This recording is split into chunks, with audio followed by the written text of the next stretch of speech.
and he knocks out Kamaru Usman.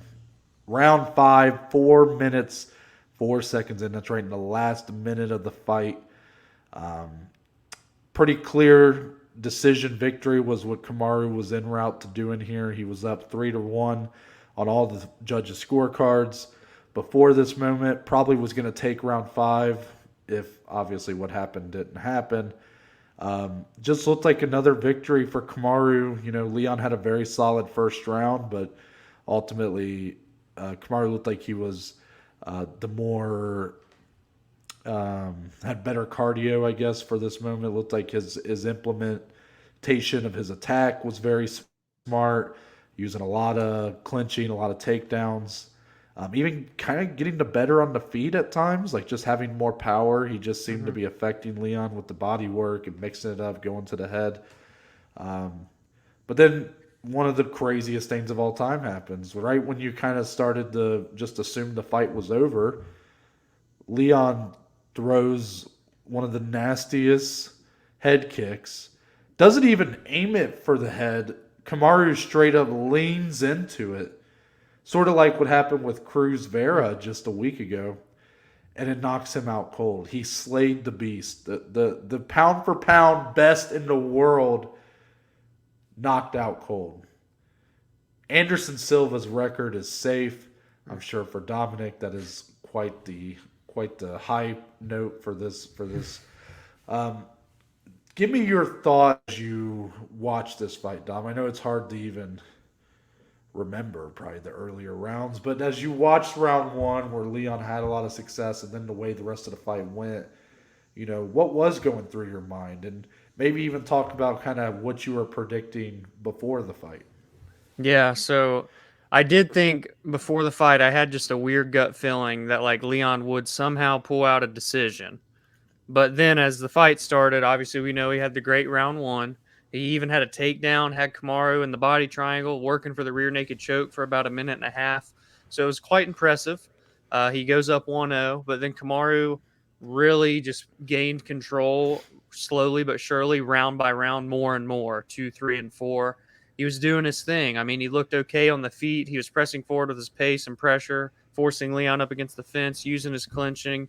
He just looked so much stronger. He looked more in shape. I mean, obviously, we know Kamaru trains out there in Colorado, so he's at elevation. Leon had been Mm-hmm. sleeping in one of those altitude chambers. He was out in Salt Lake City 2 weeks prior to this to try and acclimate. I think a lot of fighters were affected by the altitude last night, but Leon wasn't like extraordinarily gassed. I just think that the championship rounds, the championship experience of Usman just began to show It was the prominently. fresher fighter. Yeah, he was the fresher fighter. He was just more confident in his abilities, doing what he had to do to win and fighting, like Dana said, damn near a perfect fight. His IQ, I mean, Kamar's fight IQ is next to none. Round 5 starts much of the same. Kamaru Usman doing his thing. A minute left. A minute left from a sixth title defense, from a 16th consecutive UFC win to tie that record that Noah just mentioned with Anderson. And Leon Edwards kind of flashes a left hand to bait Kamaru to react to it. Kamaru reacts right into the direction of that left high kick, and he put Kamaru Usman to sleep. I stood up off of the couch at my buddy's place, hands on head, and I just stood. And it was one of those moments that I wish I could relive, that I wish would have been caught on camera, but it won't be. And I know that's how life is. You can't relive those moments, but it was just so special. That night as an MMA fan, we're going to remember for a very long time. To see a pound for pound, the best fighter in the world, 19 wins in a row if you go outside of the UFC.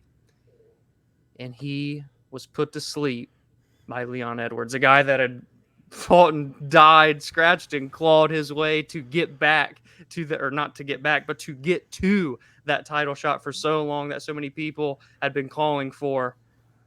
And he climbs the mountain, Noah. He comes out with the title around his waist. It was quite astonishing. It was quite the fairy tale ending. If you're Leon Rocky Edwards, what would you say?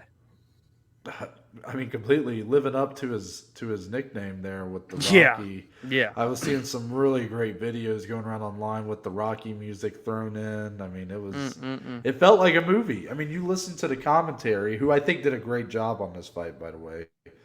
I know a lot of people will call out these three, the A team or whatever you want to call them, for when Yeah. they have less than stellar outings. So I just wanted to give them credit because I thought this was like a great showing for them.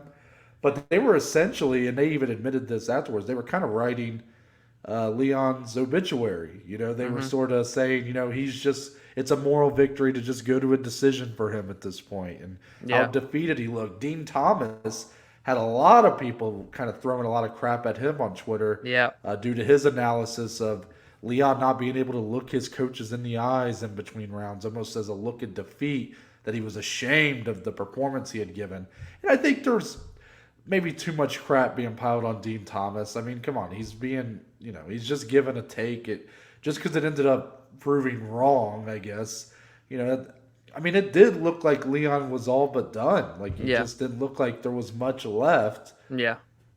And then that happened. So I think it's easy to kind of be mistaken and assume that he was sort of defeated or had nothing left or whatever. What I want to talk about is it's so weird because if this would if the press conference before this fight, like not the one 2 days ago or whatever, but the one from like a month ago or whenever they did it, Mm-hmm. where Kamaru said we're gonna wrestle and all these things that he was saying, I was like, okay, if that doesn't happen, I probably am still I'm betting on Leon Edwards. I'm still thinking he's gonna win. And I said this on our preview show, kind of why I felt that way, and it was a lot of it. It felt like a trap fight. You got Kamaru talking about going up to 205 pounds a lot. He's talking about boxing Canelo Alvarez. He's dressing different. He's got a role in Black Panther 2. Yeah. He's going for the record, tying the record, 16 straight UFC victories. Leon Edwards, a guy he's already beaten. Leon, a guy who had been like kind of been handed just a shit deck of cards Yeah. through his UFC career, and not all that's to be blamed on the UFC or whatever. Some of it's the world. It's just all these elements were adding up to where I was like, I could see Kamaru just having his hand in too many different pots outside of prepping and fighting in the UFC. And I could see it being the perfect melting pot for a super just motivated and ready Leon Edwards to take that title.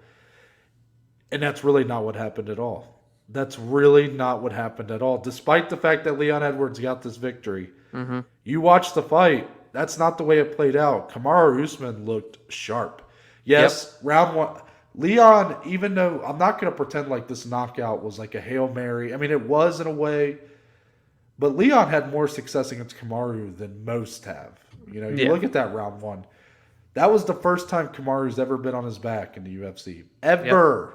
Yep. He's fought Colby Covington and these great RDA, these great grapplers, and nobody has put him on his back. Leon did it.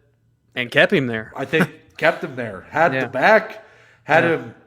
It looked like he might get a choke. I mean, it was Yeah. absolutely crazy for Leon Edwards, who we thought had the boxing advantage, the technical advantage in the striking.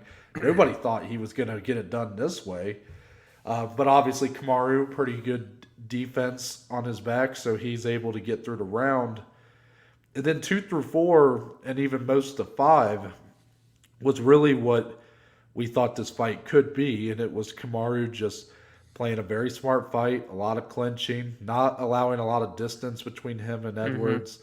Closing that distance, a lot of dirty boxing, a lot of those knees to the leg and the butt or whatever you want to say. Yeah. A lot of takedowns. Leon getting back up a lot, which that's good. He was kind of Yeah. able to get back to his feet. But even in the striking, it felt like Kamaru was having a lot more success, whether Yeah. it be because he had a power advantage, but he was I felt the striking for him looked even better than it ever had. Like he was mixing it up to the body, to the head. Yeah. Like literally nothing in this fight. Like it wasn't like I thought he got too confident with his hands and that ultimately Yeah. would cost him. Nothing like that. Mm-hmm. I mean, he knew what he needed to do to get a win. And it Yep. was even surprising us in his success in other areas. But Leon Rocky Edwards, his composure is my biggest takeaway. And this is actually going to be like a two-parter for Leon. This is following up from a previous fight of his, because look at the Nate Diaz fight that Leon Edwards had. He dominated 4.5 rounds of that fight. The last minute of the fight gets rocked with the huge left hand from Nate Diaz, uh, almost to the point where it kind of undid all the good he had done the rest of the fight in terms Yep. of what the MMA community felt. It was like moral victory for Nate Diaz, who pointed at him after Yep. rocking him. Could have possibly finished that fight if he had been more urgent. But Leon survives, wins the decision handedly. Here, he's in the opposite end. He is the one who doesn't seem to have a shot in hell of winning this fight at this point. Looks like there's hardly anything left, and he throws a masterful high kick to finish the fight. He knew he needed a finish. He got a finish. It is a movie, as much of a movie ending as you can get to a fight, and completely lives up to that Rocky nickname. What a star-making showing it was. I mean, you look at the post-fight interview. This is a guy who'd been very reserved, very, had held in a lot of his frustration over time. He sort of let he let success make the noise or whatever. He let his performances make the noise, but his performances were pretty, technical. Not Hmm. exactly these highlight reel knockouts, not these drag him out, bloody affair fights. But he was very solid, rock solid, built up the win streak, earned to fight the right way, took all these different fights with guys like Hamzat and Jorge Masvidal that ended up not coming through. And then here he is, biggest moment of his career, biggest moment of his life. And he goes in and takes the belt from the best fighter in the world, one of the best fighters of all time who had shown no signs of slowing down. I mean, I don't see how you don't just walk away from this fight just having a just deeper appreciation for a guy like Leon Edwards. Yeah, you said it perfectly. This is the most beautiful sport in the world. This is the most amazing sport ever. And that ending last night shows you that you can never count anybody out until the final bell rings. And Leon, when he looked defeated mentally and physically, just ready to be done, he reaches at down deep. His corner lights a fire in his ass going into that fifth round, and he sets up that perfect shot. I mean, and now he's the champion of the world. The clip of him FaceTiming his mom and him just really breaking down, and all of those frustrations that you talked about just like came out. I feel like, you know what I Mm. mean, when it really just set in for him. That picture that they took where he's just holding his head and the belt's in his Kind of lap. kind of reminds you of the old Kobe Yeah, picture. dude, that fucking picture's cold. That's a sick picture, man. I mean, Leon, get that put on your wall in your house because that was just it was monumental. Things like there's always big moments in this sport, arguably every week. Not whether they're insanely popular to the masses or just to hardcores like us. There's always something to take away. But things like this, where all eyes are on you, like the world knows who Leon Edwards is now, and that's how Mm. quickly lives can change in this sport. Both sides of the coin, mind you, but for the winner and Leon especially. Yeah, I'm just in shock, honestly. I knew Leon had a chance here for sure. I think me and you probably gave him. Well, I mean, you predicted him to win based off of what you told me with your whatever that app's called. Don't matter. Yeah. But the for me, like I sort of kind of went away from my original prediction, but still was trying to be respectful to Leon's chances here. And I just never would have expected this. Yeah. I thought Leon's best route to victory was to outpoint Kamaru, was to try to keep the fight standing, have good takedown defense, and simply be the better boxer, the better technical boxer of the two, and get a decision victory. And that's just not at all how it played out. That's why you're right. It is the most beautiful sport in the world. And I was listening, as I do every time I talk about this show all the time, the Ringer MMA show. I was listening to their post show last night, and Bill Simmons came on there. Bill Simmons, head of Ringer. He's Mm-hmm. a pretty big deal in the sports world. I've been a fan of his for a while, and I've listened to a lot of his different podcasts, whether it's sports, but I like listening to like his movie podcast. But his big thing is he always, whenever he's talking about, it could be sports, movies, anything, he always tries to compare it to something sports related, something that any sports fan could easily recognize. And he said he had a hard time finding that thing with Yeah. this fight, the Usman Edwards fight. Like he couldn't think of a comparison sports wise for it. And I think that's because, Dom, this couldn't happen in any other sport. That's what puts MMA above it for us. I mean, as much as I love team sports, Dom, I love all these different sports. It you can't have this equivalent where Kamaru Usman is handedly winning this fight. He is en route to a decision victory, a minute away, you know, up 3-1, likely going to win 49-46 on the cards. You compare it to a team sport. I mean, maybe I can't think of like an exact example of like something that's really happened in a game, but think of like in football, if a team is up 28-7, okay, and you're hitting close to 2 minutes left in the game, it may not be over, but it's as good as over. You know what I'm saying? Yeah. Like you need a lot of luck to go your way, a lot of turnovers, a lot of quick touchdowns to get that game even close again. That's why there's nothing in that football game. There was no 21-point Right. equalizer. Right. So in MMA though, there's always the equalizer. You can be down like Calvin Cater was to Max Holloway, and he could still Yep. pull a rabbit out of the hat and finish that fight. That's what makes it such a fun sport to follow, but also can make it such a bitch of a sport to bet on. I mean, Yeah. Well, yeah. That, I mean, yeah. my God. Um, Dominic, we do need to transition into sort of what's next for these guys, right? I mean, that's a big part of what we do here.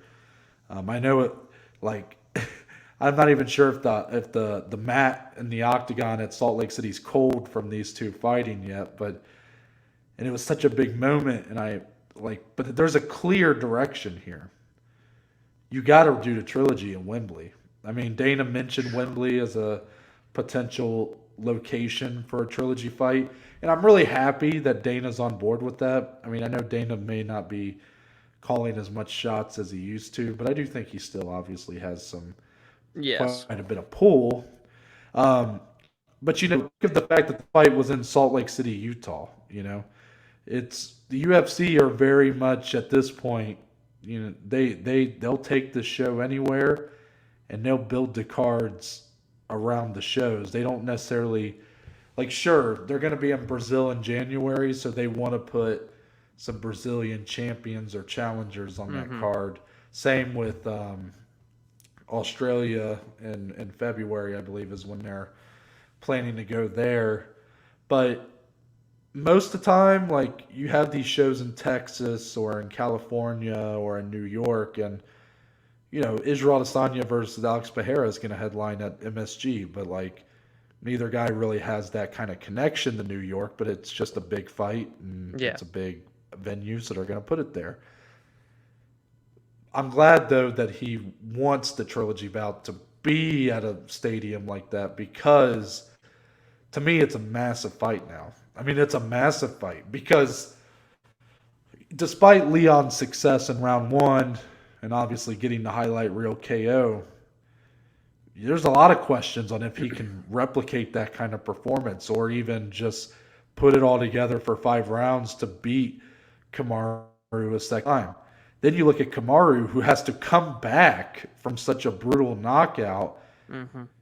How's he going to recover from this? How is he going to bounce back? Is he going to be more tentative in the second or the third fight now? It's a lot of questions, but it's now this second fight was it was decent. Like we were kind of excited for it, but it sort of felt like okay, Leon's a bit of a long shot, but Kamaru, the best fighter in the world, always excited to watch him, but it's in Salt Lake City. It's like okay, this is kind of weird. And then now here we are, the third fight. We're talking about Wembley Stadium. I mean, this has become a massive deal at this point, Dom.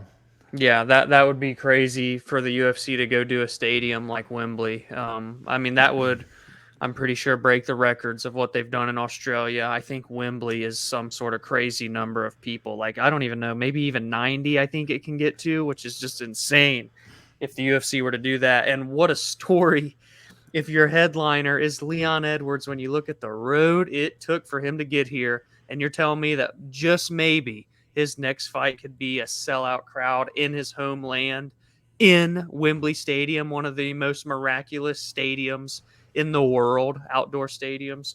It would just be unbelievable. And Noah, obviously, the trilogy is front of mind. That should be the fight to happen next. But in what world do we see a potential title fight with Leon Edwards in someone else other than Kamaru Usman? Because last night, and I'm simmering a little, but just like my immediate thought, because we've heard already Usman speak on retirement a little bit or hint at it here and there, a little dash of salt and pepper, even this week when he's like he's ready to be out of here before this next wave gets there, which one of them fights here in a couple weeks. But now to lose like this, you're probably not going to win 15 more fights and have a chance to tie that record again and Anderson and maybe win 17 and beat that record. You're not going to probably get to GSP's welterweight title defense record now all of a sudden. Like, so many things were in the palm of Kamaru Usman's hands last night, and now it's all gone. And like, yes, he can come back and win that title. Yes, he can still have a big fight or two before he wants to call it quits.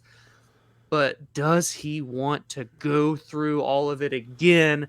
That is the biggest question in my head right now. Immediate thoughts, I don't know if we see Kamaru fight again. I hope we do. I hope we get the trilogy and maybe he can finish his career that way and maybe get his title back or something. I don't know. But right now, if you had to ask me, is that the next fight? I think I would still say no, 12 hours removed from last night's fight. Yeah. I'm a little surprised that you would say that. I did sort of raise that question myself when one of our friends asked. I sort of said, well, we haven't even ruled out Kamaru could retire after this. And I do think that's in play. I think those are the two options. He's either going to do a trilogy bout with Leon Edwards or he's done. He's retiring. Yeah. But the more I thought about it, I mean, Kamaru, just you look at the run he was on, everything you just said, all these things that felt like they sort of slipped from his grasp. But at the end of the day, he's still one of the best to ever do it. Yeah. He's still, I mean, even with that loss, I mean, now he's number 3 pound for pound in the world, maybe, or even maybe number 2. I mean, the guy's still an unbelievable fighter. Yeah. But is that the way he wants to go out? For a guy like him he has to have an ego to be as good as he's been. Yeah. And you look, he was really starting to kind of believe in his hype a little bit, which I don't think, again, is why he lost here, because he seemed very prepared. And again, he didn't look to be overlooking Leon. But he did, the way he's dressed and the way he's talking, he is starting to really believe in the hype, Yeah. For him to get knocked out like that in a fight that he was winning, there ain't no way that Kamaru Usman walks away with that being the last memory you have of him. Yeah. The eyes glazed over, looking like he'd just seen a ghost, knocked out cold in the octagon. Not a chance. The trilogy fight, if they really commit to Wembley, it's going to be a massive payday. That's one thing right there. Yeah. And then number 2, just for the ego. I mean, you can't, for a guy that you feel, Kamaru's like, I know I'm better than this guy. I beat him easily the first time, or handedly, however you want to say it. And the second time I was beating handedly before he just caught me. You got to know there's some fire left to just get it back. And then he's done. I think that's the only fight left for him. So it's not a big difference than what you're saying. I mean, I'm thinking he's got one fight left and then he retires. But let's be honest, a pretty big loser that we're overlooking in this whole thing, because Kamaru's the biggest loser, right? He lost his Of belt. He course. lost, he was on these streak that I don't think he was ever really chasing the GSP title defense record. Like, I looked at it, if he won here, I thought he could have been done as well. Yeah. The Yeah. biggest loser, though, if you go outside of Kamaru, is Hamzat Chimaev. I mean, Hamzat was pretty much being set up with that Nate Diaz matchup to win, probably in dominant fashion, and then he would jump right into the title fight, whether it be for a vacant title against Leon or Colby or Jorge, whoever, Gilbert, whatever it might be. Now he's probably gonna have to wait, Dom, maybe a year before he gets a title fight, because with Kamaru and Leon doing a trilogy fight, if they really commit to doing it in England, well, they already have a schedule set through January, Dana said, and then February is where they want to do Australia. We Yeah, might it'd not see be these two run it back till March, April. earliest. Yeah. So, Yeah. yeah, and then, I mean, what do you do with Hamzat in the meantime? Do you give him another fight? Do you do a rematch with Gilbert Burns? Do you do the Colby Covington fight? Hmm. These are big questions now, but what seemed so obvious at one point is that Hamzat could be fighting for a title beginning next year, maybe even the end of this year if it was with a fresh opponent who hadn't fought in a while. Now that's out of the question, in my Yeah. opinion, unless Usman's recovery just takes so long that they do that in the meantime. Mm. Like, is there a chance? Do you think there's a chance that Usman could, again, he's already been, after the last Colby fight, he kind of said, I want to fight less often. He wants to spend more time with his family. Now you take a brutal knockout, the first of your career. Who's to say that in 6 months he wants to fight right then? So who's to Right. say that they don't do at Wembley like a Leon Edwards, Hamzat Chimaev, and then the winner face Kamaru maybe a year from now? Is that something you could see happening, or is that just a little too wacky to think? Oh, I don't think that's out of the realm of possibility at all. I mean, Hamzat fights in 3 weeks from yesterday. Yeah, 3 weeks. So that's coming up, and many people expect him to come out unscathed. We'll see, obviously, how that happens. But then that puts us in the middle of September. So, I mean, yeah, he definitely won't fight again this year. But you could, I mean, he is fighting out of Sweden. So that would be a big pool to have him in the UK. Granted, it's not there, but to have him, in London, in Europe, headlining with Leon is still a pretty good option for the UFC, if I'm being honest. And then if Kamaru does retire, again, we don't know. But if he does, then obviously that just clears everything up. But there is just a lot of murkiness right now in the waters. Hamzat is the second biggest loser outside of Kamaru, like you said. But I don't think what you said is out of the realm of possibility at all. But a long layoff for Kamaru. He's not in a hurry to get back, especially if he does only want one more fight to re-win the title. That could very well be a possibility. Yeah, I do have a hard time seeing him. I really do think that he wants to get this done, whether it be him with another win and he goes off into the sunset, or him ultimately losing a trilogy.